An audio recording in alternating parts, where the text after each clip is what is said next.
పూర్వం అవంతిపురంలో మహానుభావులు చాలామంది పండితులు ఉండేవారు. అవంతిపురము అన్న ఉజ్జయిని అన్న ఒకటే అని చాలాసార్లు చెప్పాను కనుక మళ్ళీ కొత్తగా చెప్పక్కర్లా. సప్త మోక్షపురాలలో ఒక మోక్షపురం ఉజ్జయిని. అంటే అయోధ్య, మధుర, మాయా, కాశీ, కాంచీ, అవంతిక, పురీ, ద్వారవతి చైవ సప్తయితే మోక్షదాయినః. సప్తమోక్షపురాలని ఒక క్రమంలో పెట్టారు. అయోధ్య, రెండవది మధుర, మూడవది మాయా అంటే హరిద్వార్, కాశీ, కాంచీ, అవంతిక అన్న అవంతి అన్న ఉజ్జయిని, తర్వాతది ద్వారకాపురం. ఈ విధంగా అయోధ్య, మధుర, మాయా, కాశీ, కాంచీ, అవంతి, ద్వారక ఈ 7 పురములను మోక్షపురములు అంటారు. సప్తయితే మోక్షదాయినః మోక్షదాయకాః, రెండు ఒకటే. ఈ పురాలలో ఉజ్జయినికి ఒక ప్రత్యేకత ఉంది. అక్కడ ఒక శక్తిపీఠము ఉంది, 12 జ్యోతిర్లింగాల్లో ఒక జ్యోతిర్లింగము ఉంది. ఇది కాక కుజుడు కూడా అక్కడే ఉండడం వల్ల, కుజగ్రహం పుట్టిన స్థలం అవ్వడం వల్ల ఆయనకు ఆలయం ఉంది. క్షిప్రా నదీ తీరంలో ఉన్నటువంటి అపూర్వమైన పురమది. ఇప్పటికీ భట్టి గుహలు ఉన్నాయిగా అక్కడ. విక్రమార్కుడు తన శరీరాన్ని సోలాగ్రానికి గురి చేసినటువంటి స్థలము అన్నీ ఉన్నాయి. చక్కని ప్రదేశం. కాలభైరవునికి అపూర్వ ఆలయం ఉన్నది. పెద్ద గణపతి కూడా ఉంటాడు అక్కడ. అటువంటి ఊళ్ళో చాలామంది గొప్పవాళ్ళు ఉన్నా ఏ కారణం చేతనో ఒక దురదృష్టవంతురాలు కూడా ఉంది. ఒక ఆవిడ ఉన్నది. ఆవిడకి కౌముది అని పేరెట్టారు చిన్నప్పుడు వాళ్ళ నాన్నగారు. నిజంగా కౌముదిలాగే ఉండేది. కౌముది అంటే వెన్నెల, చంద్రుడి యొక్క వెన్నెలని కౌముది అంటారు. ఆవిడ వెన్నెలలాగా తెల్లగా అందంగా చాలా ముచ్చటగా ఉండేది. కానీ పెళ్ళైన 6 నెలలకే భర్త చచ్చిపోయాడు. ఇప్పుడంటే మళ్ళీ అనేక రకాల మార్గాలు ఉన్నాయి. కానీ ఆ రోజుల్లో ఒకసారి పెళ్ళైతే భర్త పోతే యావజ్జీవితం అలా దుర్భర నరకం అనుభవించేవారు పాపం. ఆవిడ కర్మయోగం. అందుకే ఈ ప్రపంచంలో ఎవ్వడూ మార్చలేనిది గీత. అసలు ఈ శ్లోకం చాలామందికి తెలియదు. కానీ లలాట లిఖిత రేఖ పరిమారుష్టం న శక్యతే అనేది ఈ స్కాంద పురాణంలో సత్యనారాయణ వ్రత కథలో 8వ అధ్యాయంలో అనమాట. చాలా గొప్ప శ్లోకం ఇది.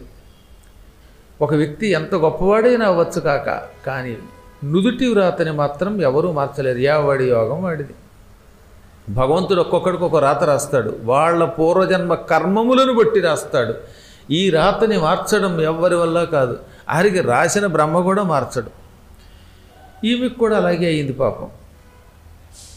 ఉత్తమురాలు, భర్త పోయాడు. పోని భర్త పోయినవాడికి రక్షణగా తల్లిదండ్రులు ఉంటారంటే అదేమిటో, భర్త పోయిన 2 రోజులకి తల్లిదండ్రులు చచ్చిపోయారు.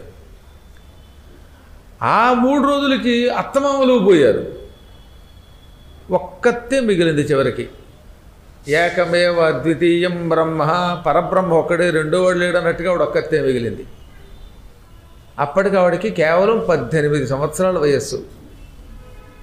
18వ ఏడులోకి అడుగు పెట్టిన వెంటనే పెళ్ళవడం, భర్త పోవడం, తల్లిదండ్రులు పోవడం, అత్తమామలు పోవడం, అందరూ పోవడంతో ఏకాకిని అయిపోయింది పాపం. అయినా ఉత్తమురాలు. ఏదో పూర్వజన్మలో నేను పాపం చేసి ఉంటాను, ఏ దంపతులను విడదీసి ఉంటాను, ఏ తల్లి బిడ్డని వేరు చేసి ఉంటాను, తెలియక పాపం చేశాను. ఈ మహాపాప ప్రభావంతో ఈ జన్మలో నాకు ఇటు సంతానము లేదు, ఇటు భర్త లేడు అనుకుని రోజు నారాయణ స్మరణం చేసుకుంటూ జీవితం గడిపింది. ఆవిడ అదృష్టం ఏంటంటే ఆవిడకి చిన్నప్పుడు ఎవరో ఓం నమో నారాయణాయ అనే అష్టాక్షరీ మంత్రాన్ని ఉపదేశించారు. ఆ మంత్రం విడిచిపెట్టకుండా రోజు చేసుకునేది. జ్ఞానులు సర్వకాల సర్వావస్థల్లో నామస్మరణమే చేసుకుంటారు. కలియుగంలో మరీ మంచిది అనుకోండి. ఇది కృతయుగం నాటి కథ. ఒక కృతయుగం అనే కాక ఎప్పుడూ నామస్మరణ మంచిది.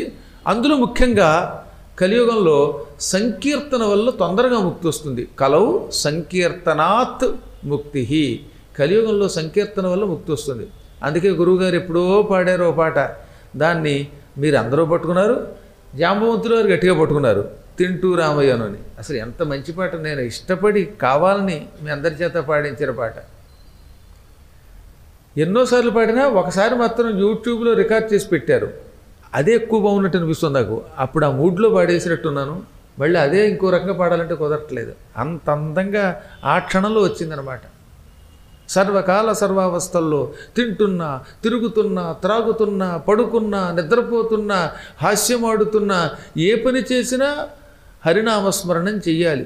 అదొక అదృష్టం కొంతమందికి ఉంటుంది. మహాత్ముడు అలాగే చేశారు. ఈవిడికి కూడా నిజంగా ఏ జన్మలో పుణ్యమో ఉంది కాబట్టి ఈ కష్టాలన్నిటినీ దిగమిరింగుకొని నారాయణ స్మరణం చేసుకుంటూ బతుకుతున్నది. ఇలా ఉండగా ఆ ఊళ్ళోనే ఓ పెళ్ళైన ఆవిడ ఉంది. ఆవిడకి ఎవరిని చూసినా వేళాకోవడమే. నల్లగా ఉంటే నల్లగా ఉన్నారనేది, తెల్లగా ఉంటే తెల్లగా ఉన్నారని వేళాకోవడం చేసేది, పొట్టు ఉంటే పొట్టు ఉంది, లేకపోతే లేదు, అన్నిటికీ వేళాకోవడమే. అంటే ఇక్కడ ఈ వేళాకోవడం రెండు రకాలు. హాస్యప్రియత్వంతో వేళాకోవడం పడతారు కొంతమంది, కానీ అలా కాకుండా ఈవిడికి ఎవరు చూసిన ఎలర్జీ, అసహ్యంతో దెప్పుతూ ఉండేది. ఒక రోజున ఆమె ఈ గొడ్రాల దగ్గరకు వచ్చింది. పాపం బాల్య వితంతువు దగ్గరకు వచ్చింది, బాల విధవ దగ్గరకు వచ్చింది. వచ్చి నేను రేపు సత్యనారాయణ వ్రతం చేస్తున్నాను అంది. పాపం ఈవిడికేం తెలుసు, ఎందుకు చేస్తారు వ్రతం అంది. నాకు ఈ మధ్యనే కదా పెళ్ళయింది, 2 ఏళ్ళు అయింది, పిల్లలు లేరు, సత్యనారాయణ వ్రతం చేస్తే పిల్లలు పుడతారట, అందుకనే ఎవరో చెప్తే మొక్కుకుంటున్నాను, నాకు పిల్లలు పుడితే వ్రతం చేస్తాను, ఇదిగో నువ్వు కూడా పిల్లలు పుడితే వ్రతం చేస్తాను మొక్కుకోయే అని ఒక హాస్యం వాడింది, వేళాకోళం వాడి. భర్త లేడు కదా, పిల్లలు పుడితే వ్రతం చేస్తాను ఎలా మొక్కుకుంటుంది, అవునా? అయినప్పటికీ కావాలన్నమాట దెప్పడానికి. నేను వ్రతం చేద్దాం అనుకుంటున్నాను, పిల్లలు పుడితే వ్రతం చేస్తానని మొక్కుకుంటున్నాను, నాలాగే నువ్వు మొక్కుకో, నీకు పిల్లలు పుడతారే అంది. మదైశ్వర్యానుసారేణ తవ పూజాంకరోమ్యహం అన్నది. పైగా నా ఐశ్వర్యాన్ని బట్టి, నా డబ్బుని బట్టి పూజ చేస్తానంది. ఇక్కడ కూడా వ్యంగ్యమే, ఆవిడికి బోల్ డబ్బు ఉంది. పాప ఈ భర్త లేని ఆవిడికి కౌముదికి డబ్బు కూడా లేదు. అందుకని నా ఐశ్వర్యమును బట్టి టీవీగా చేసుకుంటాను వ్రతం, వైభవంగా చేసుకుంటాను అన్నది. చాలామందికి బాగా జరిగింది పూజ అంటే ఏముంది, 4 రూపాయలు ఎక్కువ ఖర్చు పెట్టి ఇంకొంచెం ఎక్కువగా పువ్వులు తెచ్చి ఎక్కువగా కుంకుమ వేస్తే అదనమాట వైభవంగా జరగడం. ఇంకా అక్కడ భజన చేసామా, చక్కగా ప్రసాదం పెట్టామా, భక్తితో కూర్చున్నామా, ఇవి అక్కర్లా. జెండాలు కట్టేసి ఎక్కడికక్కడ తోరణాలు కట్టేసి బాగా డబ్బులు వెదజల్లేస్తే అది పూజ బాగా జరగడం. పెళ్ళంటే అదే చాలామందికి. అసలు తాళి కట్టడం కానీ ఇవేం పట్టించుకోరు. పెళ్ళంటే డుబుకు బ్యాండ్ మేళం, కళ్యాణ మండపం, ఏసీ కళ్యాణ మండపం, అందులో 50 రకాల నానా చెత్త, ఏముండదు అక్కడ. పూర్వం పచ్చగడ్డి పెట్టినట్టుగా ఇప్పుడు పెళ్ళిళ్ళు ఏం పెడుతున్నారు తెలుసా, మొలక, చిలక, పులక, ఇవన్నీ నానా చెత్త అనమాట. దానికంటే హాయిగా మా పీఠంలో పెట్టే భోజనం ఎంత బాగుంటుంది, ఎంత ఆరోగ్యంగా ఉంటుంది. కానీ పీఠం దగ్గరికి వచ్చేసరికేమో అమ్మ బాబాయ్ అన్నదానానికి 100 రూపాయలు అవుతుందంటే మనిషికి ఎంత ఖర్చు అవుతుందా అంటాడు వాడు. అదే దరిద్రం పెడతారే, ఉలవల చారు, ఎండు రొయ్యల చారు, ఎండు రొయ్యల పొట్టు చారు, నీ మొఖం నోరు, వీటికేమో ఒక్కొక్క విస్తరికి 1000 రూపాయలు అంటే నాకు మతిపోయింది మొన్న. ఎందుకంటే 1000. కాబట్టి ఏంటంటే కలియుగ ప్రభావం అలా ఉన్నది. నిజానికి వైభవము అనే శబ్దమునకు అర్థం ఏంటంటే ఏదో డబ్బు ఖర్చు పెట్టడం కాకుండా శ్రద్ధాభక్తులతో చేసే కార్యక్రమం, అది బాగా జరిగింది అనాలన్నమాట.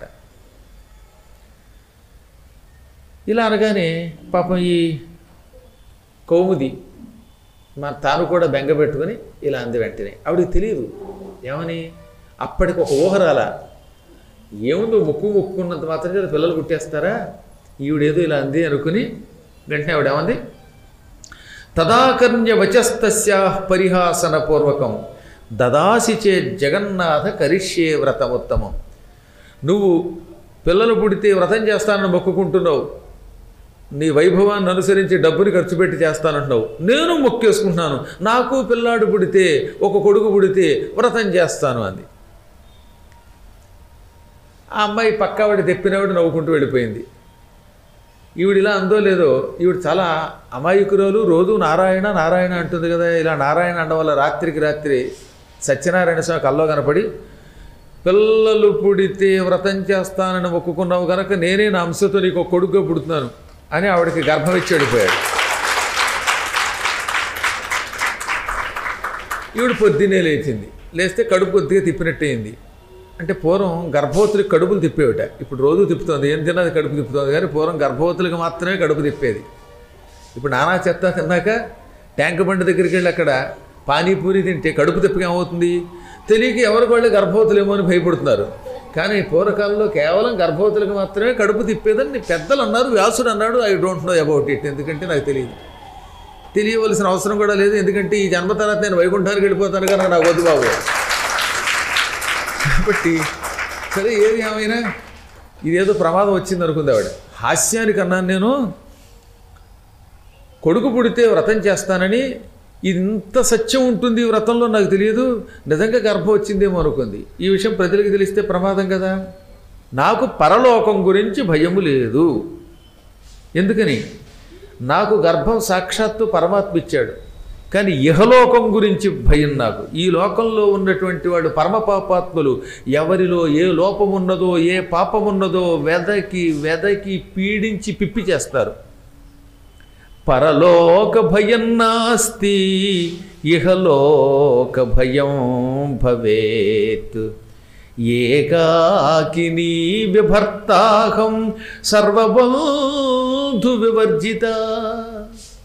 నాకు ఎప్పుడూ పరలోక భయం లేదు, ఎందుకంటే నిరంతరం నారాయణ స్మరణం చేసుకుంటున్నాను కనుక. చచ్చాక గ్యారంటీగానే వైకుంఠానికి కడతాను, ఎందుకంటే నిత్యం నారాయణ స్మరణం చేస్తున్నాను కనుక. ఈ గర్భము నాకు నారాయణుడు ఇచ్చాడని అందరికీ తెలియపోయినా నాకు తెలుసు కనుక. కానీ ఈ లోకం గురించి భయపడుతున్నాను. ఈ లోకంలో మానవులు రవ్వంత లోపం కనబడితే చంపేస్తారు. పైగా ఏకాకినని, భర్త లేని దాన్ని, బంధువులు లేని దాన్ని. రేపు పొద్దున పిల్లాడు పుడితే ఈ చుట్టుపక్కల జనం నోటుకొచ్చినట్టు మాట్లాడతారు. అప్పుడు ఎలా బతుకుతానని కొంచెం భయం కలిగింది పాపం. ఇలా అనుకుని, బాబు అనవసరంగా మొక్కుకున్నాను, అందుకే భగవంతుడితో వేళాకోళం ఆడకూడదు, చిన్న చిన్న వాటికల్లా మొక్కులు మొక్కేయకూడదు, కనపడింది కదానని, ఆవిడెవరో ఏదో ఎక్కవేసింది కదానని తొందరపడి కొడుకు పుడితే వ్రతం చేస్తానన్నాను అని ఇంకా 24 గంటలు కాకుండానే భగవంతుడు గర్భం ఇచ్చాడు. ఇప్పుడు ఏం చేద్దాం? దీనికి ఒకటే మార్గం, అపకీర్తితో బ్రతకడం కంటే చావడమే మంచిది అనుకున్నది. అదృష్టవశాత్తు వాళ్ళ దొడ్లో మంచి విషం ఒకటి ఉంది. గొప్ప గొప్ప విషపు మూలికలు ఉండేవి పూర్వకాలంలో ఇళ్లల్లో కూడా. అవసరమైతే వాటిని మింగి తెచ్చేవారు కొందరు. అటువంటి హాలాహలం తెచ్చుకున్నది ఇంట్లోకి. కొన్ని రకాల గన్నేరు మొక్కలు, కొన్ని రకాలైనటువంటి విచిత్రమైన మొక్కలు చాలా ఉంటాయి. అవి చాలా డేంజర్ అండి. అటువంటి వాటిని తీసుకొచ్చి బాగా నూరింది. ఓ పెద్ద ఉగ్గు గిన్నె నిండా పెట్టుకుంది. మళ్ళీ ఇంట్లో చచ్చిపోతే చుట్టుపక్కల వాళ్ళు ఎందుకు చచ్చిపోయింది ఏమిటంటారని దూరంగా అడవికి వెళ్ళిపోదాం. ప్రొద్దుటే లేచి చీకట్లో, మరీ వెలుతురు వస్తే ఎవడన్నా వెంటబడతాడు కనుక చీకటి ఉండగానే చీకట్లోనే లేచి స్నానం చేసి హరినామస్మరణం చేసుకుని ఇంకా పూర్తిగా సూర్యోదయం కాకుండానే అడవికి పోతాను, ఈ విషయం గుటుక్కుని మింగేస్తాను, మింగేసి చచ్చిపోతాను అనుకుని ఇంట్లో గిన్నె పెట్టుకుంది. అదేం కర్మ, ఆ పూట ఆవిడ గాఢంగా నిద్రపట్టింది. కొంతమంది ఉంటారు పొద్దున్నే లేపుతూ ఉంటారు, లేపరు. అలాగే మరి ఎవరు లేపలేదో ఇవ్వండి, లేపలేదు అంటే భగవంతుడి మాయ, వైష్ణవ మాయ. ఆ మాయ వల్ల ఆవిడకి నిద్ర పట్టేసింది. సాధారణంగా ఆవిడ ఎప్పుడు తెల్లవారుజామున 4 లేస్తుంది. కొంతమంది 8 లేస్తారు, కొంత 4 లేస్తారు. ఎవరు అదృష్టం వాళ్ళది అనుకోండి. ఎప్పుడు 4 లేచి ఆవిడ 10 దాకా లేవలేదు. పక్కా ఆవిడ ఎప్పుడు పొద్దున్న 8 కానీ లేవదు. ఆవిడ మాత్రం 4 లేచింది. వచ్చి ఏమమ్మాయ అని లేపితే ఈవిడ గాఢంగా నిద్రపోతుంది. నిద్రపోతున్నవాడు లేపకూడదని పద్మాకర్ గారు ఎప్పుడో పురాణంలో చెప్పాడు. ఎందుకులే లేపడం, ఈ ఇంట్లో ఏమైనా దొరుకుతుందేమో, కాస్త పెరుగో పాలో ఇలాంటివి నైవేద్యానికి అని ఎవరో పక్క ఆవిడ వచ్చిందిట. ఆవిడకి ఆ ఇంట్లో ఉగ్గు గిన్నె దొరికింది. ఇదేమిటో ఉగ్గు గిన్నె చూస్తే దాంట్లో విషం. అమ్మ బాబోయ్, కొంపదీసి ఇది ఏమైనా విషం తినడానికి ఉందా, విషం తినడానికి ఈ గిన్నె పెట్టుకుందా, తిని ఒకవేళ నిద్రపోతున్నట్టుగా ఉందేమో, చచ్చిపోతుందేమో అని చేయి పట్టుకుంటే నాడి బాగానే ఉంది, హాయిగా నిద్ర అవుతోంది. ఎందుకో ఆ పక్కింటి ఆవిడకి అనుమానం వచ్చింది ఈవిడ మీద. సాధారణంగా ఇంత విషముని ఇంత గిన్నెలో ఎవరూ పెట్టుకోరు. ఈ పిల్ల ఏ తెల్లవారుజామునో ఎవరికీ తెలియకుండా లేచి ఈ విషం తాగి చచ్చిపోదాం అనుకుందేమో భర్త లేకపోవటం వల్ల అని కొంచెం జాలి తలిచి ఈ గిన్నె తీసుకెళ్ళి తన ఇంట్లోనే ఓ చోట గొయ్యిదవి పాతి పెట్టేసింది. ఈ అమ్మాయి 10ంటికి లేచింది. లేచి చూసుకుంటే విషపు గిన్నె లేదు. నా కర్మ, చచ్చిపోదామంటే కూడా విషం లేకుండా పోయింది. ఆయు ఉంటే ఈ ప్రపంచంలో ఎవరిని ఏం చేయలేరేమో అని బెంగపెట్టుకుంది మళ్ళీ. నా భుక్తం క్షీయతే పాపం కల్పకోటి శతైరపి లలాట లిఖిత రేఖా పరిమార్ష్టుం న శక్యతే హరిణాపి హరేణాపి బ్రహ్మణాపి సురైరపి. వద్దు బాబోయ్ అంటే కడుపు వచ్చింది. ఏదో వ్రతం చేస్తానని పరిహాసంగా అన్నంత మాత్రం చేత గర్భం వచ్చింది. ఈ గర్భం వల్ల అపవాదం వస్తుందేమో, చచ్చిపోదామని విషం పెట్టుకుంటే రోజు లేచేదానికి నాకు మత్తు వచ్చి 10 దాకా లేవలేకపోయా. తీరా లేచి చూసుకుంటే విషమూ లేదు. దీన్ని బట్టి ఆయు ఉంటే బతకమని భగవంతుడు బ్రహ్మదేవుడు నుదుట రాస్తే ఆ రాతని ఎవరూ మార్చలేరన్నమాట. నుదుట రాయబడిన వ్రాత ఎవడూ మార్చుకోలేడు. హరిణాపి, విష్ణువు కూడా ఈ నొసటి వ్రాతని మార్చలేడు, శివుడు మార్చలేడు, బ్రహ్మ కూడా మార్చలేడు. ఇప్పుడు ఏం చేద్దాం అనుకున్నది. మళ్ళీ ఏం చేసింది ఈసారి, మర్నాడు పెద్ద యజ్ఞగుండం ఒకటి ఏర్పాటు చేసుకుంది అక్కడ. ఆ యజ్ఞగుండంలో దూకి చచ్చిపోదాం అనుకుంటే ఆవిడ కర్మగాలి ఆపోటి ఎక్కువ మంచు కురిసి ఆ యజ్ఞగుండంలో ఉన్నటువంటి కట్టెలు అన్నీ చల్లారిపోయి ఎంత గింజుకున్నా అసలు మాట వరుస కూడా దీపం వెలగదు. అప్పుడప్పుడు మన దీపారాధనలో ఒత్తులతో లోపల పోతూ ఉంటాయి, చచ్చి చెడి పైకి లాగి నానాయాతన పడి వెలిగించినట్టుగా. అలా ఎంత వెలిగించినా అవ్వలేదు. ఇంకా అనవసరం అనుకుంది ఆవిడ. ఎన్ని ప్రయత్నములు చేసినా చావడం లేదంటే దీని వెనకాతల భగవంతుని అనుగ్రహం ఏదో ఉంది అనుకుంది. ఇప్పుడు అర్థమైందా మీకు? ఆయు ఉంటే మీరు ఎంత గింజుకున్నా ప్రాణాలు తీసుకుందామని ప్రయత్నించినా పోవు. అదే పోయే కాలం వస్తే ఎంత దాక్కున్నా ఇంట్లో ముసుగు కప్పుకున్నా వెళ్ళిపోయేవాడు వెళ్ళిపోతాడు. ఇంట్లోంచి కదలకుండా ఉన్నవాడు కరోనా వచ్చిపోయారు. శుభ్రంగా వీధులు తిరిగిన వాళ్ళు బాగానే ఉన్నారు. చూసారా? ఇది యోగం. ఈ ఆయు ఉంటే ఎవడిని ఏం చేయలేడు. మీకు చాలాసార్లు చెప్పాను, గొప్ప అద్భుతమైన పద్యం ఉందన్నమాట. ఒకడు ఆత్మహత్య చేసుకుందాం అనుకున్నట్ట. ఏదో చిన్న విషయం అనుకోండి, భార్యని మైసూరు బజ్జీ చేయమంటే చేయనదిట. మైసూరు బజ్జీ చేయనన్నావు కనుక నేను చచ్చిపోతాను, ఆత్మహత్య చేసుకుంటాను అన్నాడు ఆయన. అనుకుని కొండెక్కి కిందకి దూకాడు. బాగా ఎత్తైన కొండెక్కి కిందకి డామ్మ దూకాడు. అహోబలం, ఆ ఎగువ అహోబలంలో పారువేటి వెంకటేశ్వర పామిలేటి లక్ష్మీనరసింహస్వామి దగ్గర ఉండే కొండ ఉంటుంది, అంతెత్తు కొండ నుంచి కిందకు దూకాడు. అంతెత్తు కొండ నుంచి కిందకు దూకితే ఎవడన్నా చచ్చిపోతాడు. కానీ ఆ పూట ఎవరో ఒక రైతు గారు పొలం కుప్పను ఉరిచి ఈ గడ్డి ఉంటుంది కదా, మామూలు గడ్డిక ధాన్యం అయిపోయాక ఆ గడ్డి అక్కడ పెద్ద మేటు వేసేట. వీడు గడ్డి మేటు మీద పడ్డాడు. ఇది ఎక్కడ గొడవరా, అంత కొండెక్కి కిందకి దూకు చచ్చిపోదాం అనుకుంటే గడ్డి మేటు మీద పడి కాలు బెడికింది తప్ప చావలేదు. చిచ్చి, ఇలా కాదనుకున్నాడు ఆయన. ఈసారి సముద్రంలో దూకాడు. ఆ సముద్రంలో అంత పూర్వం ఎంతోమంది డైరెక్టర్లు కూడా చచ్చిపోయారు పాపం. విశాఖపట్నం బీచ్లో ఎంతోమంది సినిమా అని షాట్ అని వెనక్కి వెళ్ళాడు. ఇంతలో సముద్రుడు షూట్ అన్నాడు, ఈ కెరటంతో వెనక్కి వెళ్ళిపోయాడు ఆయన పాపం. ఎంతోమంది ఆ బీచ్లో చచ్చిపోయారు.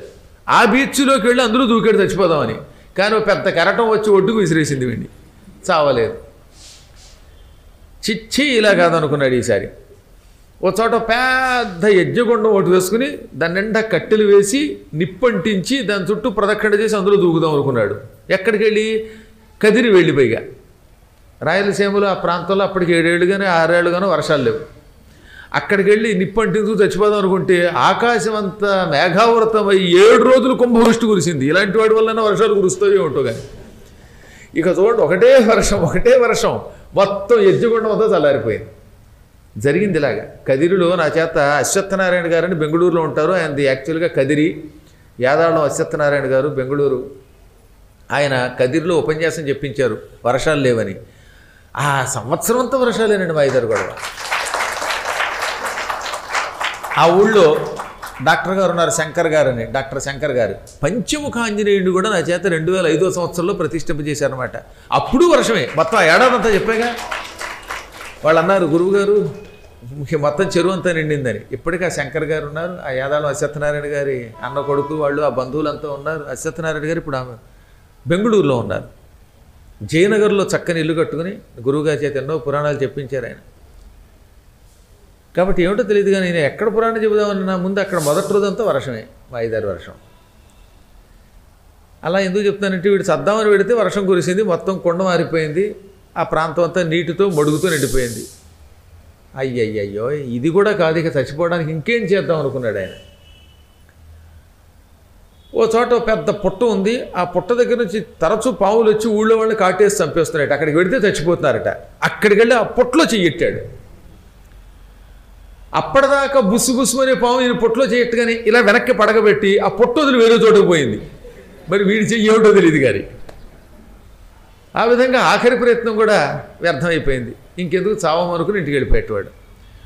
గిరి ఎక్కి పడిన ధర సాగరమున మునిగినను పావకముదొచ్చిన భీకర ఫణులతోడ ఆడిన మరణ మకాలమున రాదు మహినవరికి. కాబట్టి ఇన్ని ప్రయత్నములు చేసినా అకాలంలో మరణం రాదు, వస్తే ఎవడు ఆపలేడు. ఈమె ప్రయత్నాలన్నీ వ్యర్థమైపోయాయి. క్రమంగా ఈమె గర్భం పెరిగిపోయింది. చుట్టుపక్కల వాళ్ళంతా నోటికి వచ్చినట్టు మాట్లాడడం మొదలెట్టారు. ఈవిడేదో పెద్ద పతివ్రత అనుకున్నాం, గొప్ప ఆవిడ అనుకున్నాం అని ఒకళ్ళంటే, విధవకి పతివ్రత ఏంటి, పాతివ్రత్యం ఏంటి అని ఒకళ్ళు అన్నారు. నోటికి వచ్చినట్టు మాట్లాడతారులేండి. భర్త ఉంటే కదా పాతివ్రత్యం అని కొందరు అన్నారు. కొందరు వెకిలిగా అంటే కొంతమంది మాత్రం కాదు, ఆవిడ చాలా ఉత్తమరాలు, ఆవిడ గురించి మాకు తెలుసు, ఏమో ఈ గర్భమునకు హేతువేమిటో అనుకున్నారు. క్రమంగా ఈవిడ కొడుకు పుట్టాడు. వెటకారం ఆవిడనావిడికి కూడా కొడుకు పుట్టాడు. వ్రతం చేస్తామంటే కొడుకు పుడతారు. కానీ వీడికి పుట్టిన కొడుకు ఈవిడలాగా కౌముదిలాగే ఉన్నాడు. మంచి తెల్లగా మిసమిసలాడిపోతున్నాడు, అందంగా ఉన్నాడు. పుట్టుకతో కుండలాలు వచ్చేటవాడికి చెవి కుండలాలతో పుట్టాడు. ఆ పక్క ఆవిడ తెప్పిందే ఆవిడికి కొడుకు పుట్టాడు. అమావాస్య చంద్రుడు. ఇక అమావాస్యలో వాడు బయటకు వెళ్తే వాడిని ఎవడు గుర్తుపట్టలేరు అన్నమాట. అలా ఒరిజినల్ కలర్తో పుట్టాడు, మెల్లకన్నుతో పుట్టాడు. దీన్ని బట్టి భగవంతుడు వరం ఇస్తాడు. కానీ ఎవరినైనా బాధ పెట్టి హేళన చేసి దెప్పితే ఆ సంతానంలో లోపం పెడతాడు. అందువల్ల ఒళ్ళు దగ్గర పెట్టుకొని సాధ్యమైనంత వరకు పక్క వాళ్ళ భక్తిని అపహాస్యం చేయకండి. అందున వ్రతాల దగ్గర అసలు వేడకోవడం చేయకూడదు. సరే, ఆవిడ కొడుకు పెరిగాడు, ఈవిడ కొడుకు పెరిగాడు. ఈ పతివ్రత ఎవరు, మహాపతివ్రత దెప్పిన ఆవిడ తన కొడుకు ఉపనయనం చేసింది. నా కొడుకు సక్రమ సంతానం, ఉపనయనం చేస్తున్నాను, నేను పతివ్రతనంది. అంటే విధవ కేసి చూసి దెప్పడం అన్నవాడు పాపం కౌముదిని. అప్పుడు కౌముది బాధపడింది. కొడుకు ఉపనయనం చేయాలి, కానీ చుట్టుపక్కల వాళ్ళంతా అపహాస్యం చేస్తున్నారు. ఏం చేయాలి ఇప్పుడు? నా కుమారుడికి ఉపనయనం చేసే బాధ్యత నీదే స్వామి అని మళ్ళీ సత్యనారాయణ స్వామికి దండం పెట్టింది. పెట్టగానే తమాషా చెప్పంటారా, ఆ పక్కనే ఒక గురుకులం ఉంది. ఈవిడింటికి 4-5 ఏళ్లకి దూరంలో ఒక గురుకులం. ఆ గురుకులాన్ని చాలా గొప్పవాడైనటువంటి సాంఖ్యాయనుడు అనే ఒక ఋషి నడుపుతున్నాడు. ఆ సాంఖ్యాయన మహర్షి ఆశ్రమం దగ్గర ఒకటే పూల వర్షం కురిసిందిట. ఆశ్రమం అంతా పువ్వులతో నిండిపోయింది. ఆయన తెల్లబోయాడు. ఇదేమిటి ఇన్ని పూలు వర్షాలు అలా ఎవరు కురిపిస్తున్నారు? ఏదో పద్మాకర్ గారు వచ్చినప్పుడు ఒక పువ్వు వేస్తారు కాలి మీద వేసి ఆయన నడుస్తూ ఉంటే కాళ్ళకి దండం పెట్టి ఆయన పడగొట్టేస్తూ ఉంటారు జనం. ఏదో 1-2 పువ్వులు తప్ప ఎక్కువ వేరు. కానీ ఇదేమిటి ఆశ్రమం అంతా పువ్వుల వర్షం? కారణం ఏమిటంటూ ఉంటే ఆకాశవాణి అంది, మీరందరూ తెలియక అవమానిస్తున్న కౌముది పుత్రుడు నా పుత్రుడే, నా అంశతో పుట్టినవాడు, నా వరం వల్ల పుట్టాడు, అతనికి ఉపనయనం దగ్గరుండి చేసి అతన్ని చదివించే బాధ్యత నీది అందే ఆకాశవాణి. ఇంకా ఆయన ఆనందపడిపోయాడు. వెంటనే అమ్మాయి కౌముది నీ కుమారుడికి ఉపనయనం చేస్తున్నాను. కానీ వీడు మరీ మురిసిపోయింది. బ్రహ్మోపదేశం సాంఖ్యాయనుడు చేశాడు. ఆ గురువుగారికి శిష్యుడి మీద చాలా ఇష్టం అటండి. కారయామాస తన్మాత గురునైవ ముదా సతి విద్యారంభం తతశ్చక్రే గురుహు శిష్యే అతివత్సలహ అన్నారు. ఇక్కడ చాలా ప్రేమ. అతి సర్వత్ర వర్జయత్, కానీ గురువులకు మాత్రం అతి ఉండొచ్చట. ఎక్కువ ప్రేమ ఎక్కువైపోయి వీడికి ఉపనయనం చేసి వాడి దగ్గర కూర్చోబెట్టుకుని రామశబ్దం నేర్పి వాడికి రోజు పాఠాలు చెబుతూ ఉంటే ఒక్కసారి గురువుగారు చెప్పగానే విన్న వెంటనే వాడు కంఠస్థం చేసి చెప్పేసేవాట. ప్లీజ్ రిపీట్ అనేవాడు కాదు, వెంటనే అయి ఉండి అనేవాడు, అరులుక్ అనేవాడు. అంతే వెంటనే ఏం చెప్పినంతే. ఇకో ఎణచి అని ఎణాదేశంది సూత్రం, వెంటనే వాడు ఇకో ఎణచి అనేవాడు. అయ్యి బాబు వీడు ఎవడో సామాన్యుడు కదరా బాబు, ఏకసంతాగ్రాహి, ఏదో పురాణాల్లో విన్నాం, మళ్ళీ వీడి గురించి చూస్తున్నాం ఇప్పుడు అనుకున్నాడు ఆయన. సకల శాస్త్రములు ఆయన నేర్చుకోవడానికి 22 ఏళ్ళు పట్టింది వాళ్ళ గురువుగారికి. 22 ఏళ్ళు నానాయాతన పడి కష్టపడి గురువుగారు నేర్చుకున్న విద్యలు ఈతడు కేవలం 22 నెలలలో నేర్చుకున్నాడు. 22 ఏళ్ళు ఎక్కడ, 22 నెలలు ఎక్కడ? జ్ఞానులకి గురువుగారు అలా అందిస్తే మిగతా వాళ్ళు అందుకుపోతారు. అన్నీ చెప్పాలండి. ఏదో ఉత్తర ఖర్చు పరంపగురుప్పుడు సందేహం అంటే రాముడు అతడు అంటే ఇంక అన్నీ చెప్పాలా, వీడు చెప్పకలా. ఓహో రాముడు అతడు, దాన్ని బట్టి కృష్ణుడు అతడు అని వీడిని అల్లుకోవాలి. అంతేకాని గురువుగారు 24 గంటలు ఉండి ముళ్ళుగారితో తోస్తే లోపమేంటి? మంత్రి పదవి కదలాగా ఒకసారి చెప్పామంటే వెంటనే వెలగాలి. ఇక సజ్జనులకు ఆనందం కలిగింది. సాంఖ్యాయనుడు ఉపనయనం చేశాడంటే వీడు సామాన్యుడు కాడు, వీడు జ్ఞాని. ఈ అమ్మాయి కౌముది గొప్పతనం మనకు తెలుసు. ఆమెకు ఏ దేవుడో వరం ఇచ్చాడు, ఆ దైవ వరం వల్లే ఈవిడిని శుభ ఫలితాలు పొందుతున్నది, శుభ ప్రయోజనాలు పొందుతున్నది. ఈవిడ కొడుకు వరప్రసాది, విద్యావేత్త, జ్ఞాని అనుకున్నారు. అయినా కొంతమంది మాత్రం పక్కకెళ్ళి చెవులు కొరుక్కోవడం అనమాట. ఆ గురువుగారు పక్షపాతంతో వాడికి నేర్పుతున్నారు తప్ప వాడికి ఏదో పూర్వజన్మ సంస్కారమో సంస్కృతం ఉండి కొంచెం విద్య నేర్చుకుంటున్నాడేమో కానీ వాడు మాత్రం అక్రమ సంతానమే అని కొందరు అన్నారు. ఏమో ఏ పుట్టలో ఏ పావుందో అని అటు ఇటు కాకుండా ఉండేవాడు కొందరు ఉంటారు. కొందరేమో కారణ జన్ముడు అన్నారు, కొందరు కాదన్నారు. కొంతమంది మాత్రం లేనిపోని గొడవ, ఏమంటే ఏమొస్తుందో, అనవసరంగా ఇతరుల మీద అభాండాలు వేస్తే మన పిల్లలకు తగులుతుందేమో అని ఒళ్ళు దగ్గర పెట్టుకున్నారు. అంటే లోపల కొంత నమ్మకం ఉంది, కొంత లేదు. కానీ భయం అనడానికి, ఏదన్నా అంటే బెడిసి కొడుతుందేమోనని. మాకు ఒకడు ఉండేవాడు, భోజనానికి వచ్చాడు అనుకోండి, ఏదన్నా వేస్తుంటే అని వాడిలాగా, ఈ చెప్తేలాగా ఈ చెప్తేలాగా, ఈ చెప్తూ మొహమాటం, ఈ చెప్తేలా. తీరా వేసేసాం అనుకోండి, అబ్బబ్బబ్బా 4 గారెలు వేసారా, ఇంక వేయకండి, ఈసారి వేస్తే 4 వద్దు అంటే 3 వేయమని. ఆ తర్వాత అయ్యయ్యో వేసారా, ఇంకా ఈసారి 3 వద్దు అంటే 2 వేయమని. ఈసారి 2 వేసింది ఆవిడ, వాడికి భయం వేసింది, ఈ 2 తర్వాత 1 వేస్తుందేమోనని. అందుకని అమ్మగారు వేస్తే వేశారు కానీ మాత్రం డజన్ వేసేయకండి మరీ బొత్తిగా అంటే 1 తక్కువ 11 వేయమని.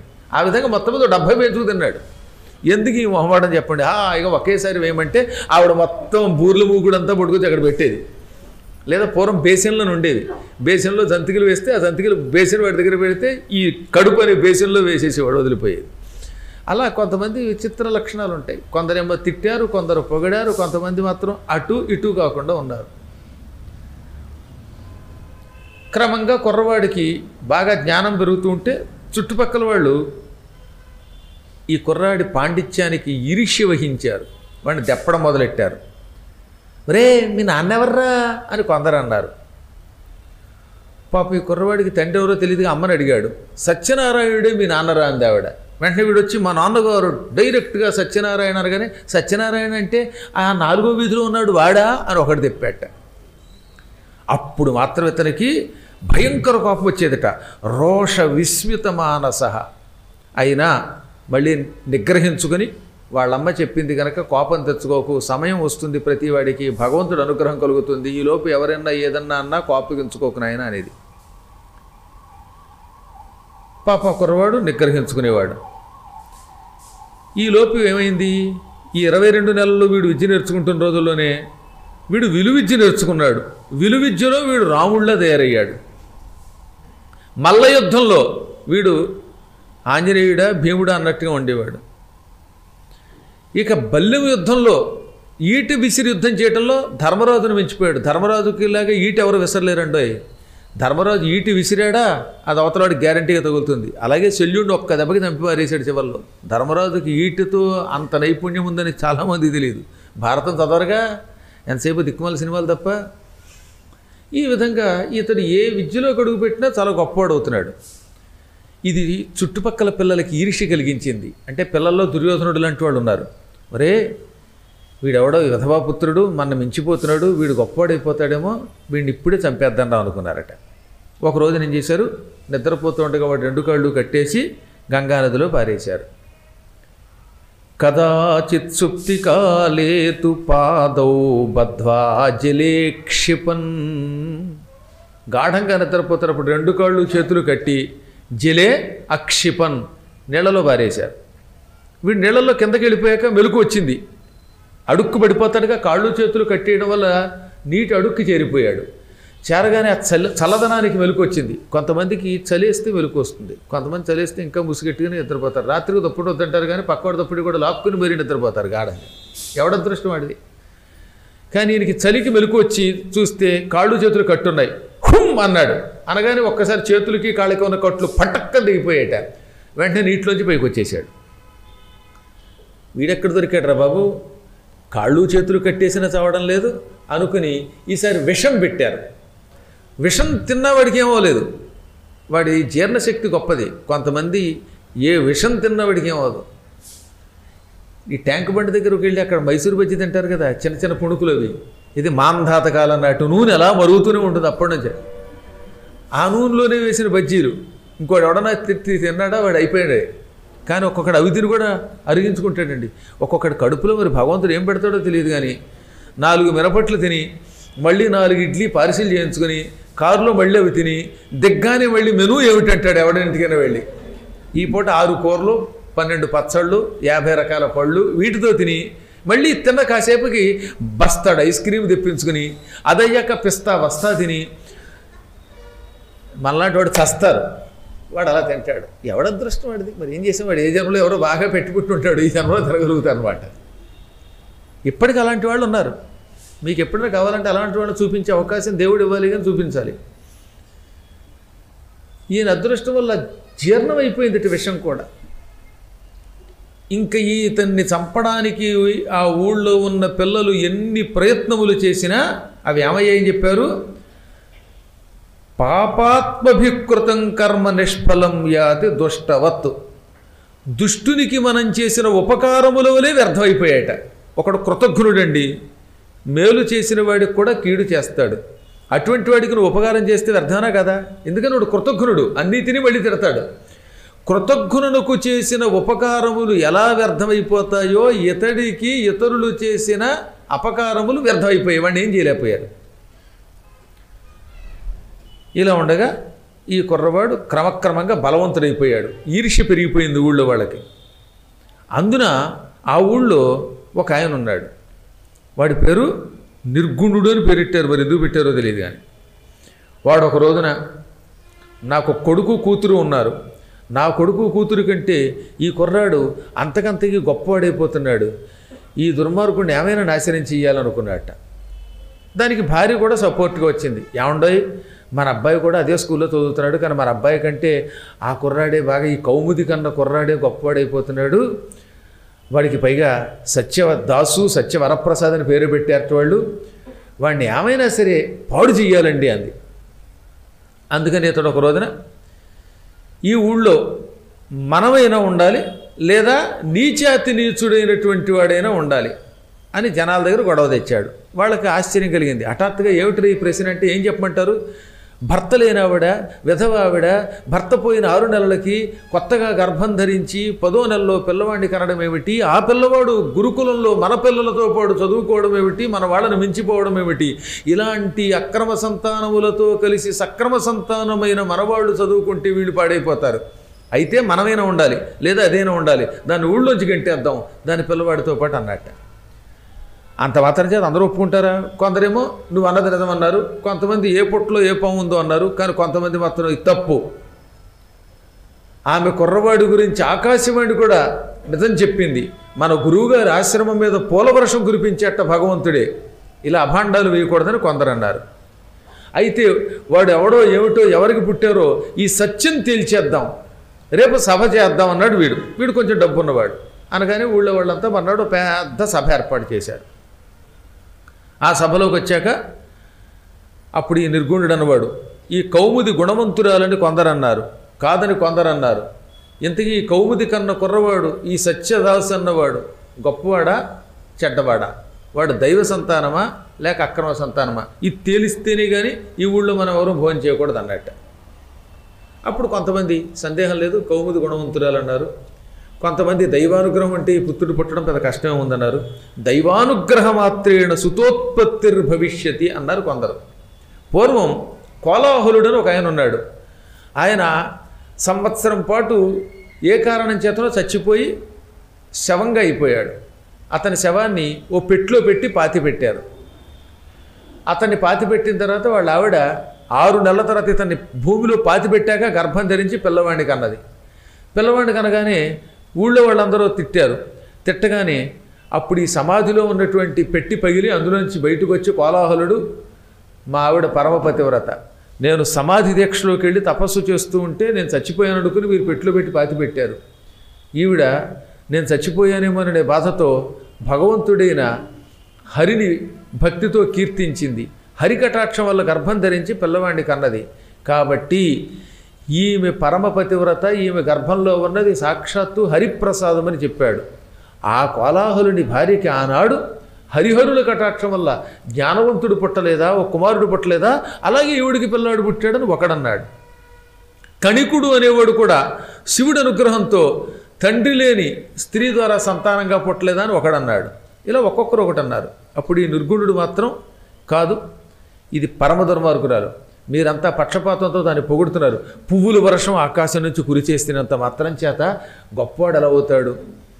నేను చెబుతున్నాను, నాకు నరక భయం లేదు, నేను ధైర్యంగా చెబుతున్నాను, దీన్ని మెడబట్టు గంటేయాలి, గంటకపోతే ఈ ఊళ్ళో మీ ఎవరితోటి నేను వ్యాపారం చేయను, మీ ఎవరితో కలిసి ఉండను అని తెగ తిట్టేశాడు. ఇలా అన్నాడండి. అనగానే వాడికి ఏమొచ్చిందో తెలియదు కానీ వెర్రి పుట్టేసింది. ఆమె నోటికొచ్చినట్టు మాట్లాడాడు. ఆ మాట్లాడిన పాపమో ఏమిటో కానీ వెర్రి పుట్టి వెంటనే జుట్టిలా తెంపేసుకుని, నేనంట ఎవరితో మాట్లాడినంట, నాకు పిచ్చంట అని బట్టలు చించుకోవడం మొదలెట్టాడు. నిజం, ఇందులో చెప్పారు. అక్కడతో ఆగలేదు. ఈ జనమందరూ చూస్తుండగా బయటకు వచ్చాడు. ఎదురుగుండా ఉన్న వాళ్ళ ఆవిడ ఈ కౌముదిలో కనపడిందిట. ఏమే దిక్కుమాలిందానా, ఎవరినో కంటావా అని చిత కొట్టేశాడు పెళ్ళాన్ని. ఆ పెళ్ళానికి భర్త గారు కూడా కౌముదిలో కనపడ్డాట. దాంతో ఏమే కౌముది పిల్లవాడిని కంటావా అని మొగుడు బాధేసింది. మొగుడేమో పెళ్ళాన్ని కొట్టేస్తున్నాడు, భార్య ఏమో భర్తను కొడుతుంది. ఎందుకు కొట్టుకున్నారు తెలియదు. ఇట్లా ఇద్దరు ఒకళ్ళకొకళ్ళు కౌముదిలో కనపడుతున్నారు, శత్రువులా. అందుకని బట్టలు చించుకొని కొట్టుకుని డిస్కొని కొట్టేసుకుంటూ ఉంటే జనమంతా వచ్చి హఠాత్తుగా మొగుడు పెళ్ళాన్ని తిరిగి పిచ్చెక్కింది ఏమిటి, ముందు వీళ్ళ చేతులు కాళ్ళు కట్టేయండి అని కాళ్ళు చేతులు కట్టారు.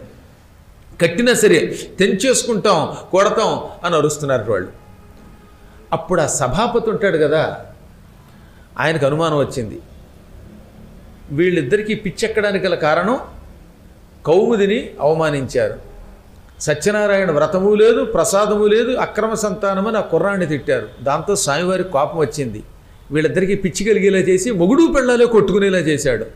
వీళ్ళకి పిచ్చి తొలగి యథాతథంగా అవ్వాలంటే దానికి ఒకటే మార్గం, వీళ్ల చేత వ్రతం చేయిస్తామని మనం మొక్కుకోకపోతే వీళ్ళు ఒకళ్ళొకళ్ళు రక్కుకుని చచ్చేటట్టున్నారు. అనగా వ్రతం మనం ఎలా చేయిస్తామండి, కొడుకు కూతురు ఉండగా అన్నారు చుట్టుపక్కల వాళ్ళు.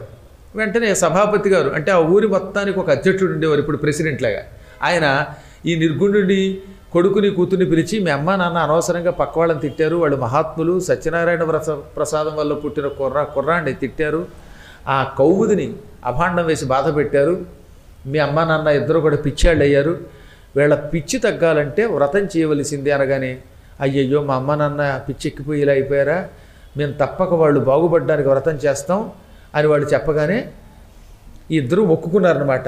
చుట్టుపక్కల వాళ్ళు పెద్దవాళ్ళ యొక్క మాట విని మా అమ్మకి నాన్నకి నయమయ్యి పిచ్చి తగ్గి ఐకమత్యంతో ఒకటైతే మేము వ్రతం చేస్తాం బాబు అని మొక్కుకున్నారు. వెంటనే అలా మొక్కుకున్నారు లేదో ఇద్దరికీ పిచ్చి తొలగిపోయింది. అప్పుడు నిర్గుణుడు ఆ ప్రసాదం తిని పిచ్చి తగ్గాక, ఎంత విచిత్రం ఇది, ఒక మహాత్మురాలు సత్యనారాయణ కటాక్షంతో సంతానం పొందింది అనే విషయం అజ్ఞానం వల్ల గ్రహించలేకపోయాను, ఆవిడ దెప్పి పిచ్చివాడిని అయ్యాను, మా ఆవిడ పిచ్చిదయ్యింది, ఇద్దరం కొట్టుకున్నాం, పరమాత్మ అనుగ్రహం ఉంటే ఈ సృష్టిలో అసాధ్యం లేదు అనుకుని కౌముది దగ్గరికి వెళ్ళి అమ్మాయి మమ్మల్ని క్షమించు అని కాళ్ళు పట్టుకున్నాడు. ఈ వ్రతం చేయటం వల్ల పిచ్చి తొలగగానే కాళ్ళు పట్టుకున్నాడు. ఇప్పుడు కౌముది, మహాత్ములారా మీరు తిట్టడం వల్ల నాకు అంతకంతకీ భగవద్భక్తి పెరిగింది, ఈ విధంగా ఒక విధంగా మీరే నాకు ఉపకారం చేశారందిట. మహాత్ముల యొక్క లక్షణాలు ఎలా ఉంటాయో తెలిసిన, ఇతరులు అపకారం చేస్తే అపకారం గొప్ప ఉపకారం అనుకుంటారు. ఏం చేసినా అందులో మంచే వెతుకుతారు మహాత్ములు, మంచిలో చెడ్డ వెతుకుతారు కొంతమంది. అసూయ అంటే గుణేషు దోషారోప అసూయ. మంచి గుణములలో దోషమునే ఆరోపిస్తే దాన్ని అసూయ అంటారు. అనగా ఏమిటి? ఎవడో మన ఇంటికి వచ్చాడు, వాడికి 4 ఇడ్లీ పెట్టాం. 4 ఇడ్లీ ఎందుకు పెట్టాలి? ఏదో పెట్టాం, తిన్నవాడు తినచ్చు కదా. ఇదిగో నన్ను ఇడ్లీ వేశారు, ఆ ఇడ్లీ మిగిలిపోతే బయట పారేలేక మనకు పెట్టారు, అంతేగాని ఆయన మన మీద ప్రేమతో ఇడ్లీ పెట్టలేదన్నట్ట. ఏది 4 ఇడ్లీ పెడితేను, పోనీ ఇడ్లీ అయిపోయింది. మధ్యాహ్నం భోజనం పెడితే పొద్దున్న అన్నం వండారు, ఆ అన్నం ఇప్పుడు తినడానికి లేదు. ఆ అన్నం తినడానికి లేక ఎవరు పారేస్తే ఎవడు తింటాడని మనకి పెట్టారు. ఇంక ఏం చేయండి? ఏదో మంచి పంచి ఇచ్చామనుకోండి, ఆ పంచి 10 సార్లు ఆయన కట్టుకుని ఆ తర్వాత ఉతికి మనకి ఇచ్చాడు అంటాడు. కొత్త పంచి ఇచ్చినా సరే. ఏదో మా ఇంట్లో మిగిలిపోయిన కొత్త రేజరు పట్టుకొచ్చి ఇస్తే, ఆ రేజర్ ఆయన 10 సార్లు గీశాడు, దాన్ని వాళ్ళ తమ్ముళ్ళు 25 సార్లు గీశారు, ఆ రేజర్కే మళ్ళీ సీలేసి ఇచ్చారంటాడు. ఇంక నువ్వు ఏం చెయ్యి? నువ్వు ఏ మంచి పని చేసినా తిడుతూనే ఉంటారు వాళ్ళు. అంటే మంచిలో చెడ్డే వెతుకుతారు. ఏదో మీలాంటి పుణ్యాత్తులు గజం దానం ఇచ్చారనుకోండి, 15,000 ఒక్కొక్కళ్ళు పట్టుకొచ్చి, చాలా సంతోషించి పొగడాలిగా. బోల్ డబ్బులు ఉన్నాయి, ఈ 15,000 పట్టుకొచ్చి ఇచ్చారు, 20,000 ఇవ్వలేక, పైగా ఈ 15,000 కూడా మంచి నోట్లు కాదు, ముక్కును తుడుచుకున్న కరోనా నోట్లు ఇవి అంటాడు. మరి కరోనా నోట్లు అయితే మాత్రం మనకి వాళ్ళనే ఉంది. నిజమే, కరోనా రోగం, ఆ పేషెంట్ దాన్ని తుడుచుకున్నాడు, నాకు రోగం అంటించడానికి ఇచ్చినా ఈ వంకతో అయినా నా దగ్గరికి వస్తే కరోనా పోదు. కాబట్టి చెప్పేంటే నువ్వు ఏం చెయ్యి, అందులో ఆ చెడ్డే వెతుకుతారు, దాన్ని అసూయ అంటారు. కానీ అదే మహాత్ములైతే అనసూయులు వాళ్ళు, వాడు చెడ్డ చేసినా మంచి వెతుకుతారన్నమాట. ఈ విధంగా కౌముదికి మంచి అయ్యిందిట. మీరు తిట్టిన కొద్దీ నారాయణ స్మరణం చేశాను, ఇప్పుడు నాకు అర్థమయ్యింది. కష్టం వచ్చినప్పుడల్లా భగవంతుని వ్రతం చెయ్యాలి. పిచ్చెక్కిన మీ దంపతులు వ్రతము చేసి పిచ్చి నుంచి బయటపడ్డారు. నేను కూడా ఈ వ్రతం చేస్తాను, నా కొడుకు పుట్టినప్పుడు చేస్తానన్నాను, అప్పుడేదో సక్రమంగా చేయలేకపోయాను, ఇప్పుడు మళ్ళీ చేస్తాను అని చుట్టుపక్కల వారందరినీ పిలిచి చాలా అద్భుతంగా వ్రతం చేసుకున్నది ఆవిడ. వ్రతం అయ్యాక అందరికీ ప్రసాదం పట్టుకొచ్చింది. మళ్ళీ అనుమానం వచ్చింది, ఇంత గందరగోళం జరుగుతున్నా కొందరు ఉంటారండోయ్. వాళ్ళు ఏమన్నారు, అసలు ఈ వ్రతమును మనం స్వీకరించచ్చా లేదా? ప్రసాద గ్రహణం కథ విన్నాం, బాగానే ఉంది. ఈవిడ చేసిన ప్రసాదం ఎలా తింటాం? ఎందువల్ల? ఈవిడికి భర్త పోయాక కొడుకు పుట్టాడు. ఆ భర్త పోయిన తర్వాత కొడుకు పుట్టిన ఆవిడని ఇంకా శీలవతి అని నమ్మేవాళ్ళు కొందరు ఉండవచ్చుగాక, ఆవిడ ఏదైనా చేయవచ్చుగాక, కానీ వ్రతం చేయడానికి పనికొస్తుందా ప్రసాదం మనం తినచ్చా? నేను ఎందుకంటే ఎక్కువ చెప్పడం, వాడు చాలా తిట్టారు, అవన్నీ చెప్పలేక కొన్ని కట్ చేసి చెప్పవలసి వస్తుంది. అంతలా నోటికి వచ్చినట్టు మాట్లాడారు వాళ్ళు. అందుకే ఇలాంటి కథలు చెప్పేటప్పుడు కొంచెం ఎడిట్ చేయాల్సి వచ్చిందంటే ఆ ఊళ్ళో ఎంతమంది ఉన్నారో ఆలోచించాడు దుర్మార్గులు కొందరు. ఈమె వ్రతానికి పిలవడమే తప్పు, పిలిస్తే రావడం ఇంకా తప్పు. వచ్చినా పర్వాలేదు, ఎందుకంటే భగవంతుడి కథ ఎవరు చెప్పినా ఎవరు చెప్పించుకున్నా వినవచ్చు. కానీ ఆమె చేత్తో చేసిన ప్రసాదం ఎలా తింటాం? అది అపవిత్ర ప్రసాదం, అది అసలు ప్రసాదం కాదు, అసాధువు అన్నారు. అలా అనగానే వెంటనే ఆకాశవాణి ఇలా అన్నది. ఆకాశంలో ఒక గంభీరమైన వాక్యం మేఘం నుంచి వినబడింది. తత్రాంతరే అతి గంభీరం వాక్యం గగన మండలాత్ కౌముద్యా యద్యదుక్తం హి తత్తత్సత్యం న సంశయః. ఆకాశం నుంచి మేఘం ఇలా అన్నది గంభీరంగా, మూఢులారా, మీలో కొంతమంది ఇంకా ఆమెను అనుమానిస్తున్నారు. ఆమె చాలా ఉత్తమురాలు, ఆమె గర్భంలో నా అంశతోటే కుమారుడు ప్రవేశించాడు, వాడు పుట్టాడు, వాడే ఈ కుర్రవాడు మహాత్ముడు అని ఎన్నోసార్లు చెప్పాను. అతడు పుట్టినప్పుడు పూలవర్షం కురిపించాను, అతనికి ఉపనయనం జరగడానికి గురువుగారి గురుకులం అంతా పూలతో నింపాను. ఆ తర్వాత ఆమె మీద అభాండం వేసిన నిర్గుణుణ్ణి అతని భార్యని పిచ్చివాళ్ళని చేసి వాళ్ళు వ్రతం చేశాక మళ్ళీ మంచివాళ్ళని చేశాను. అయినా మీ ఊళ్ళో వాళ్ళకి బుద్ధి రాలేదు.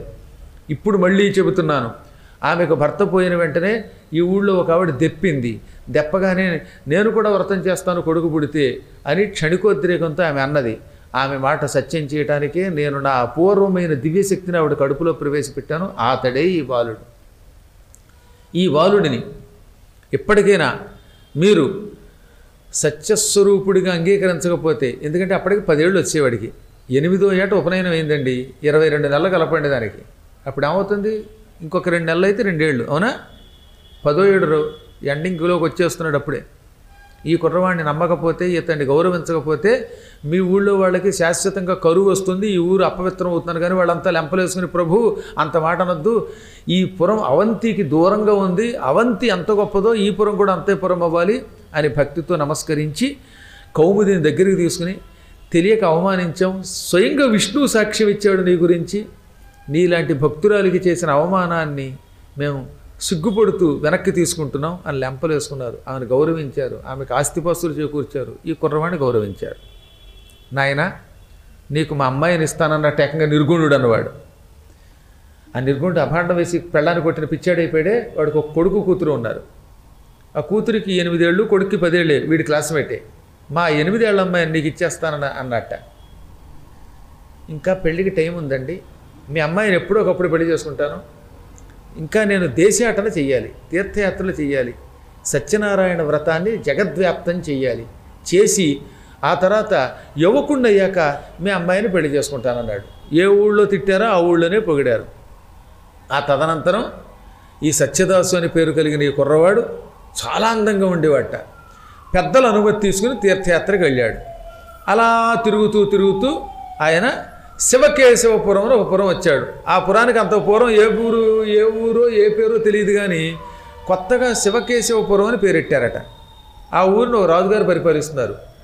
ఆయన కొంచెం పిచ్చేళ్ళు లాంటి వాడు, భక్తుడు, కానీ కొంచెం పిచ్చి భక్తుడు.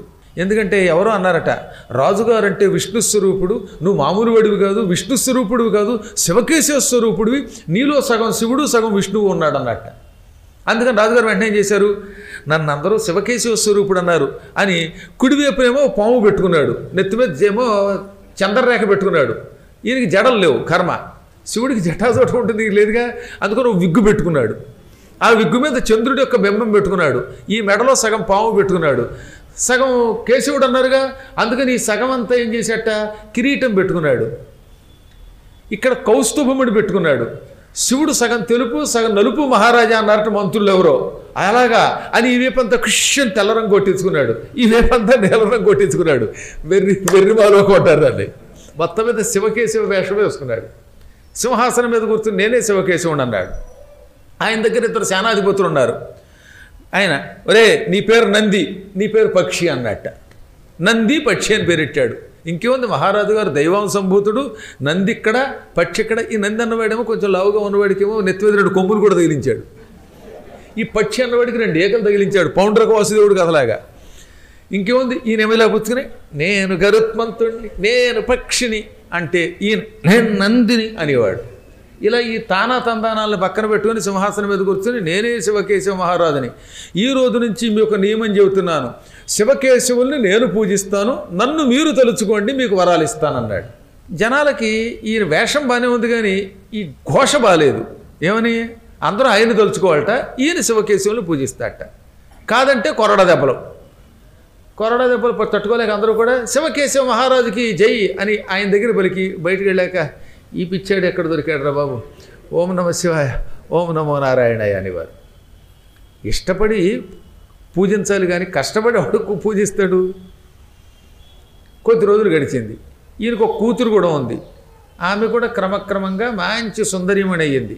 కూతుర్ని పిలిచి నేనే దేవుణ్ణి, అమ్మ నువ్వే రోజు నన్ను తలవాలంటే ఆవిడ కూడా అలాగే, మా నాన్నని తప్పెవరిని పూజించకూడదండి. తండ్రి పిచ్చ ఆవిడకి కూడా ఎక్కింది.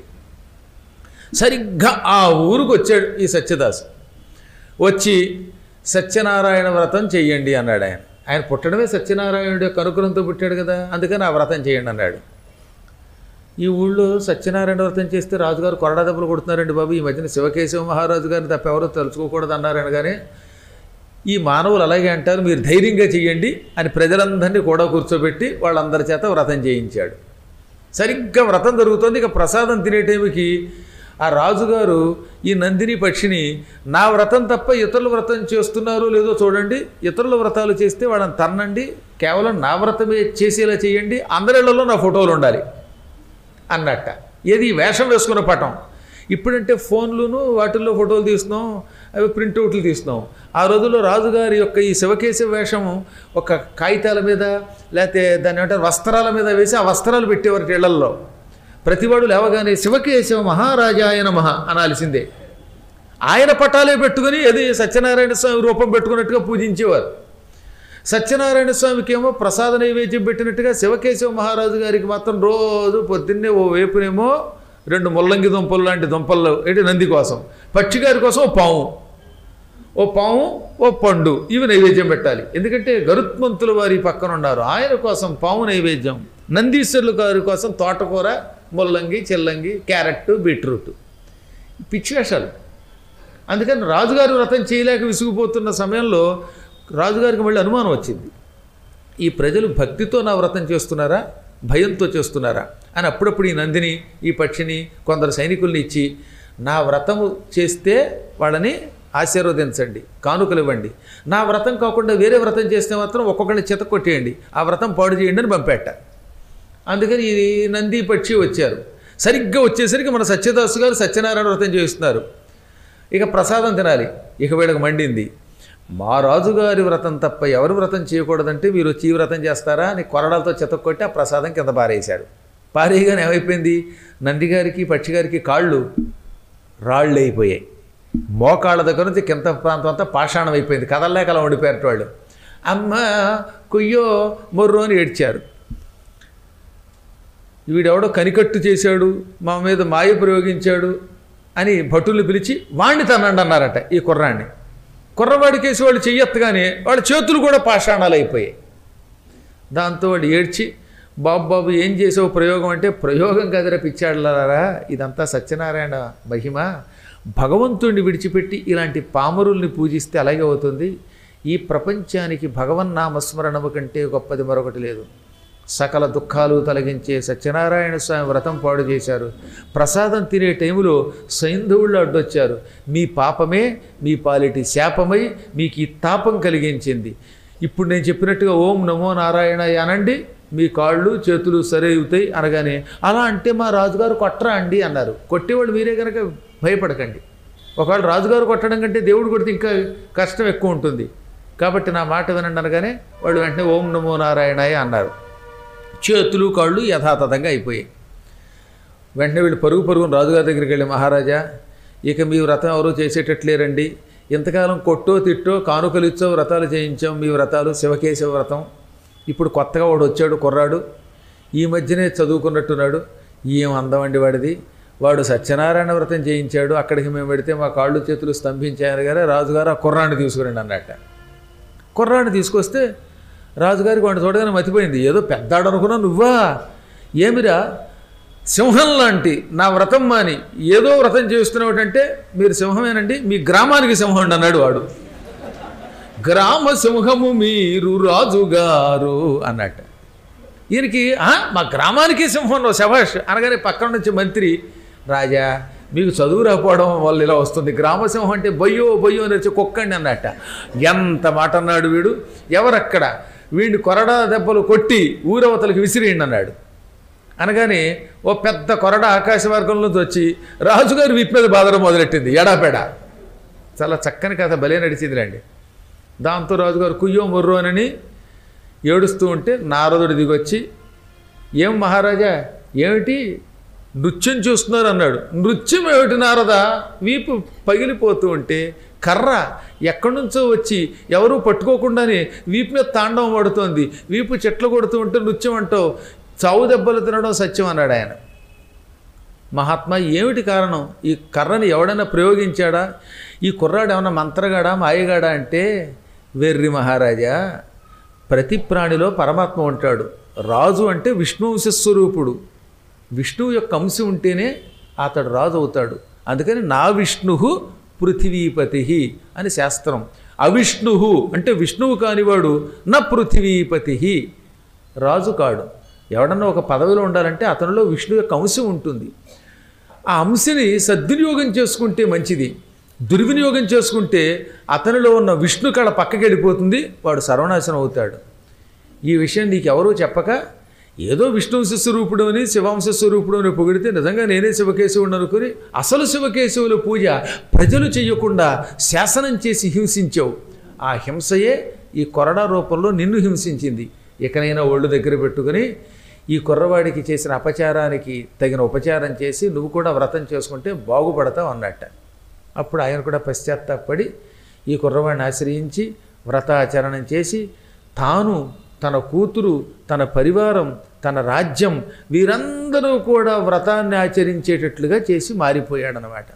తదనంతరం ఆయన పశ్చాత్తాపం ఎక్కువైపోవడం వల్ల తన కూతుర్నిచ్చి ఈ సత్యదాసికి వివాహం చేశాడు. ఆ నిర్గుణుడు కూతురు కూడా పెళ్లి చేసుకుంటానన్నాడుగా, ఆమెను చేసుకుని శ్రీదేవి భూదేవి సమేత సత్యనారాయణుడిలాగా ఈయన కూడా భూలోకంలో ఈ దేవేరులతో చాలా కాలం జీవించాడు. ఆయనే మొట్టమొదట అన్నవరం మీద సత్యనారాయణ వ్రతాన్ని ఆచరించినవాడు. ఆయన పేరు మీదుగానే ఆ ప్రాంతం సత్యగిరి అని పిలువబడింది. అంతపూర్వం నారాయణుడికి సత్యనారాయణుడనే తప్ప సత్యదేవుడనే పేరు లేదు. ఇతడు సత్యదాసు. సత్యదాసు ప్రతిష్ఠించడం వల్ల స్వామివారిని సత్యదేవుడు అని పిలిచారన్నమాట. ఆ విధంగా సత్యనారాయణుడు, సత్యదేవుడు ఇన్ని రకాల నామములతో స్వామి జగత్ ప్రసిద్ధికి ఎక్కాడు. అంతపూర్వం రత్నగిరి గురించి ఎవరికీ తెలియలేదు. ఈ సత్యదాసు వల్లే రత్నగిరి జగత్ ప్రసిద్ధమయ్యింది అని ఈ సత్యనారాయణ వ్రత కథకు సంబంధించినటువంటి విధానాన్ని పూర్వం నైమిచారణ్యంలో సౌనకాదులకు సూతుడు చెప్పాడు. ఇది పరమ పవిత్రమైన స్కాంద పురాణంలో రేవాఖండం. ఈ రేవాఖండాన్ని అనుదినము పొద్దున్నే లేవగానే ఒక్కసారి తలుచుకుంటే, అంటే ఏం చేయాలి? ప్రొద్దుటే లేవగానే అనుదినం తలుచుకోమన్నారు గురువుగారు ఏమిటని అనుమానం లేకుండా మళ్ళీ వివరం చెబుతున్నాను. మంచం మీద నుంచి లేవగానే, లేదా నేల మీద చాప మీద నుంచి పడుకున్నవాడు లేవగానే, పరుపు మీద పడుకున్నవాడు లేవగానే ఈ రెండు చేతులు ఒక్కసారి ఇలా నలుపుకొని చేతులు చూసుకోవాలి.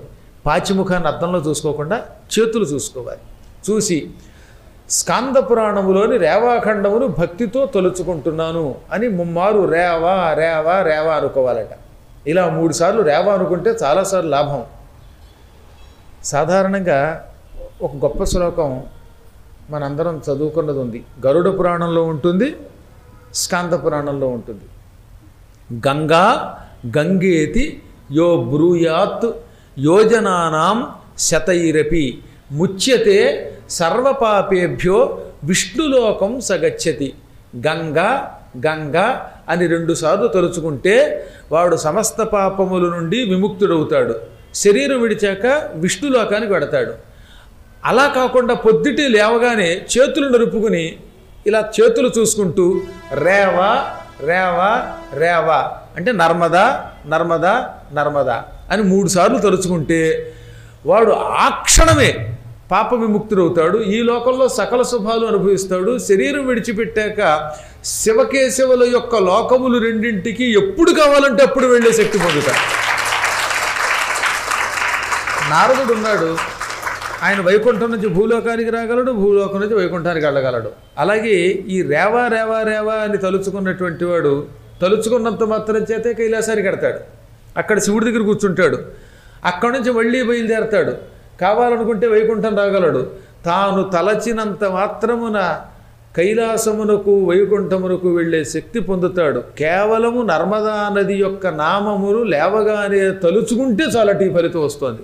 ఇక అటువంటిది నర్మదలో స్నానము చేసి ఆ నర్మదా నది తీరంలో భగవత్ కథలు వింటే వాళ్ళకి ఎటువంటి దివ్యలోకాలు వస్తాయో ఆలోచించండి. ఈ పురాణం చెప్పినవాడు, చెప్పించినవాడు, విన్నవాడు, వినిపించినవాడు, దీన్ని ప్రోత్సహించినవాడు, వీళ్ళంతా పూర్వకాలంలో గరుత్మంతుడు, నంది మొదలైనటువంటి వాళ్ళు ఏ స్థాయి పొందారో ఆ స్థాయి పొందుతారు. అందులో సందేహం లేదు. ఇదం శృణుయాన్ నిత్యం భక్తియుక్తేన చేతస. ఈ కథల్ని, నర్మదా తీరంలో జరిగిన ఈ దివ్య కథల్ని, ఈ రేవాఖండ కథలని, లేదా ఈ సత్యనారాయణ వ్రతకల్పంలో ఇందాక వరకు మనం చెప్పుకున్న కథల్ని నిత్యం వింటే, నిత్యం వినగలరు. అది పెద్ద కష్టం ఉంది. ఈ కథలు గుర్తుకు తెచ్చుకోవడం, రోజు ఒకసారి వినొచ్చు, లేదా ఒకసారి చెప్పుకోవచ్చు. ఇప్పుడు యూట్యూబ్లు కూడా వచ్చాయి కదండి. కాబట్టి యూట్యూబ్లో ఆన్ చేసుకోవడం, పద్మాకర్ గారు అనడం, మళ్ళీ ఆ కథలు వినడం, అలా నిత్యం వింటే, భక్తితో వింటే ఈ లోకంలో సకల శుభములు పొందుతాడు, సకల భోగాలు పొందుతాడు. శరీరం విడిచాక తప్పక సత్యలోకానికి వెడతాడు. ఎంత మూర్ఖుడైనా పాపాత్ముడైనా తెలియక విన్నప్పటికీ దీని ఫలితం పొందుతాట. ఇది అగ్ని వంటిది. ఈ కథ అగ్ని వంటిది. అగ్ని ఏం చేస్తుంది? తెలిసి తొక్కినా తెలియక తొక్కినా కాలుస్తుంది. ఒక చోట నిప్పు ఉందండి, ఆ నిప్పు మీద పొరపాటున కాలేసాం. అప్పుడు ఏముంటుంది నిప్పు? అయ్యో పొరపాటున కాలేసావా, చూడకుండా తొక్కావా, అయితే కాల్చంలే అంటుందా? అందం. అలా నిప్పు ఎప్పుడు అందం. నువ్వు తెలిసి తొక్కినా తెలియక తొక్కినా అది నిప్పే కనుక కాల్చి తీరుతుంది. అలాగే ఈ కథ భక్తితో విన్నా, మూర్ఖత్వంతో విన్నా, పొరపాటున ఎవడో వింటూ ఉంటే పక్కన కూర్చుని విన్నా దాని ఫలితం మాత్రం సంపూర్ణంగా ఇస్తుంది. అగ్నిహోత్రుడి వలె పవిత్రం చేస్తుంది ఈ కథ. ఈ కథ శ్రద్ధతో వింటే 7 తరముల వాళ్ళు తరిస్తారు. 7 తరములు వంశంలో ఓ మంచి కొడుకు పుడతాడు. అటువంటి వాళ్ళు ఆ కొడుకు వల్ల సుఖాలు పొందుతారు. ఆ వంశంలో అడుగు పెట్టే వాళ్ళందరూ నాస్తికులైన ఆస్తికులు అవుతారు. అనేక ఫలితములనిచ్చే దివ్యమైనటువంటి కథ ఈ రేవాఖండం. దానిని మనం ఈ రోజుతో పూర్తి చేసుకున్నాం.